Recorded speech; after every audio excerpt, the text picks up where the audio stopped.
Bismillahirrohmanirrohim. Our dormitory is not just a place to sleep, it is a place for angels to visit. To make it a holy place, we must keep it pure. Rafi starts his day by checking his wardrobe.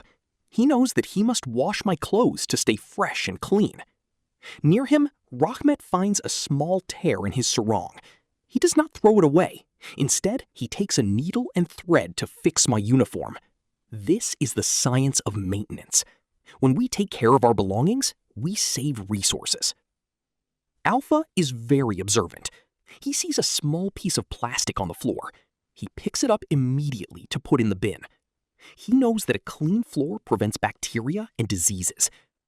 Meanwhile, Saeed and Adit are busy with their books.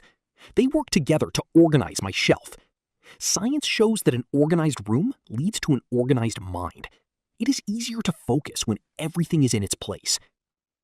In Islam, keeping our environment clean is a form of amana. We must keep it tidy because we are the leaders of this earth. Rafi, Alfa, Saeed, Rahmat, and Adit are proud of their room.